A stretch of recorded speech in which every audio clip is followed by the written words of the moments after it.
श्रीमद् भागवत साप्ताहिक कथा दसम स्कंध 12वां अध्याय अघासुर का मोक्ष।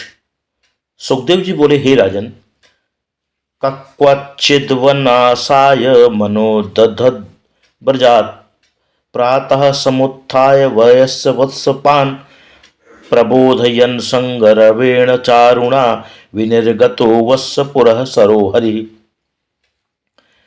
एक दिन भगवान श्री कृष्ण वन में कलेवा करने के विचार से प्रातःकाल ही उठ बैठे। उन्होंने श्रृंगी बाजा बजाकर अपने साथी हजारों ग्वाल बालों को भी जगा दिया। वे सब अपने अपने बछड़ों को आगे कर बाल क्रीड़ा करते हुए भगवान के साथ वन में चल दिए। प्रत्येक ग्वाल बालों के बस 1000 से कम न थे, किंतु श्री कृष्ण के बस असंख्य थे। ग्वाल बालों ने अपने वश भगवान के बस्सों के झुंड में मिला दिए थे। प्रत्येक ग्वाल बाल के पास छींका, बैंत, वेणु और श्रृंगी बाजा था।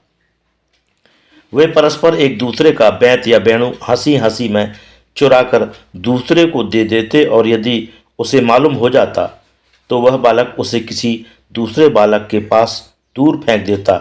वह वेणु या बैंत हंसकर तब लौटाए जाते जब उसका अधिकारी बालक रोने लगता। जब कभी भगवान वन शोभा देखने हेतु दूर चले जाते, तब ग्वाल बाल भगवान को छूने के लिए दौड़ते। जो उन्हें छूता वह गर्व से यही कहता कि पहले मैंने छुआ है। दूसरा कहते, पहले मैंने छुआ है। ऐसी ही नाना क्रीड़ाएं करते ग्वाल बाल विचर रहे थे। कोई संगी बाजा बजाता, कोई भ्रमरों के साथ गाता, तो कोई उड़ते पक्षियों की छाया के साथ दौड़ता, कोई मेंढकों के साथ कूदता एवं कोई बंदरों के साथ खों खों कर पेड़ पर चढ़ जाता। कुछ एक दूसरे की छाया देखकर हंसते थे और कहते थे, देखो भैया, इसकी कैसी सूरत बनी है, नाक के ऊपर मुंह बना है। ऐसी ही विविध क्रीड़ाएं भगवान अपने सखाओं के साथ कर रहे थे, जिनकी चरण धूलि सैकड़ों जन्मों के साधनों द्वारा योगियों को भी दुर्लभ है। वे साक्षात भगवान ही नेत्र गोचर हो, जिनके सामने उपस्थित हों। इससे बढ़कर ब्रजवासियों का भाग और क्या होगा। एक दिन कंस का भेजा हुआ अघासुर नामक दैत्य वहीं वन में आया। वह पूतना और बकासुर का छोटा भाई था। उसने विचार किया कि इसी श्री कृष्ण ने मेरे भाई और बहन को मारा है। आज मैं उनका बदला लेने के लिए इस बैरी कृष्ण को इसके साथियों सहित ही मार डालूंगा। इससे मेरे बंधुओं को तिलांजलि मिल जाएगी और उनकी आत्मा शांत होगी। ऐसा विचार कर वह दुष्ट राक्षस अजगर का विशाल रूप धारण कर श्री कृष्ण को निगलने की इच्छा से मुंह फैलाकर मार्ग में ही आकर लेट गया। इसका मुख गुफा के समान लंबा था, पर्वत के शिखरों के समान दांत, लंबी चौड़ी सड़क के समान जिह्वा, आंधी के समान श्वास तथा अंगारे उगलते हुए उसके नेत्र थे। उसका एक ओंठ आकाश में और दूसरा पृथ्वी में सट रहा था। पहले तो बालकों ने उसे वृंदावन की एक शोभा समझी, किंतु फिर अजगर की कल्पना करके यों कहने लगे, अस्मान किमत्र ग्रसिता निविष्ट नयम तथा चेद बकवद विनिक्षति चरणादने नेति बकार्युसन मुखम वीक्षोदसंतः करताडनैर्ययुः। अरे भैया, क्या यह हम लोगों को निगलेगा? अच्छा, कोई चिंता नहीं, यह भी बकासुर की तरह ही क्षण मात्र में श्री कृष्ण द्वारा मारा जाएगा।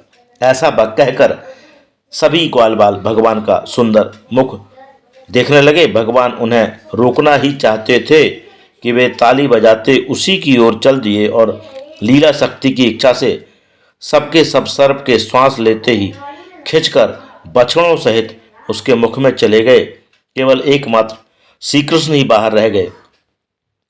वे भी उसके मारने का उपाय सोचकर तत्क्षण ही उसके मुख में घुस गए।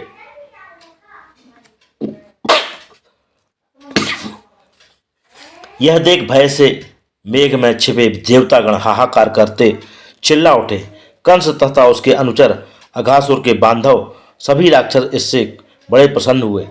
दैत्य ने ज्यों ही सबको निगलने की इच्छा से मुख बंद करना चाहा, तुरंत भगवान बड़े वेग से उसके गले तक बढ़ गए, जिससे उसकी प्राणवायु रुक गई। शरीर में उसके चलने तक का स्थान शेष न रहा। घबराकर उसके नेत्र उलट गए, वह व्याकुल हो छटपटाने लगा। उसी समय उसके प्राण ब्रह्मरंध्र का भेदन कर बाहर निकल गए और उसकी दिव्य ज्योति आकाश में स्थित हो भगवान के निकलने की प्रतीक्षा करने लगी।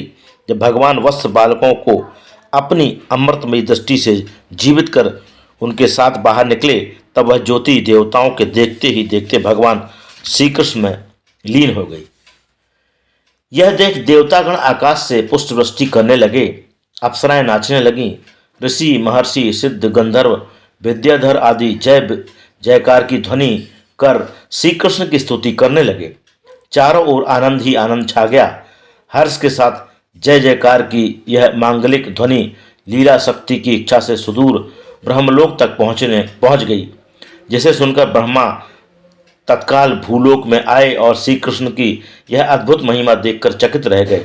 हे राजन, अजगर का वह सूखा चर्म वृंदावन में चिरकाल तक ब्रजवासी बालकों के क्रीड़ार्थ गुफा रूप में परिणत हो गया। भगवान की कुमारावस्था की यह लीला बालकों ने 1 वर्ष बाद ब्रज में जाकर कही। राजा परीक्षित ने पूछा, हे भगवान, साल भर तक सब ग्वाल बाल कहाँ रहे? इसमें भी कुछ रहस्य अवश्य होगा, कृपा कर आप उसका कारण बताएं। सूत जी ने कहा, हे सोनक, जब राजा परीक्षित ने इस प्रकार प्रश्न किया, तब सुखदेव जी भगवान के ध्यान में मग्न हो समाधिस्थ हो गए। कुछ क्षणों बाद पुनः धीरे धीरे बाह्य दृष्टि प्राप्त होने पर उन्होंने उत्तर देना प्रारंभ किया। अघासुर का यह असुर पूर्व जन्म में शंखासुर का पुत्र था। यह इतना सुंदर था कि दूसरा कामदेव सा ही प्रतीत होता था। एक समय मलयाचल पर जाते हुए कुरूप अष्टावक्र मुनि को देखकर यह बड़े जोर से हंस पड़ा और बोला, देखो तो सही, टेढ़ी गति से चलने वाले यह मुनि कैसे कुरूप जान पड़ते हैं। यह सुनकर मुनि ने शाप दिया, दुर्मते, तू टेढ़ी गति वाला कुरूप सर्प ही होगा। प्रार्थना करने पर प्रसन्न हो। मुनि ने कहा, जिस समय कोटि काम से भी सुंदर भगवान श्री कृष्ण तेरे उदर में प्रवेश करेंगे, उसी समय तेरी सर्प योनि से मुक्ति हो जाएगी। कोटि कंदर्प लावण्य श्री कृष्णस्तु तद्वोदरे, यदा गच्छेत सर्प रूपा तदा मुक्तिर्भविष्यति। श्रीमद् भागवत कथा साप्ताहिक के 10वें स्कंद का 12वां अध्याय समाप्त।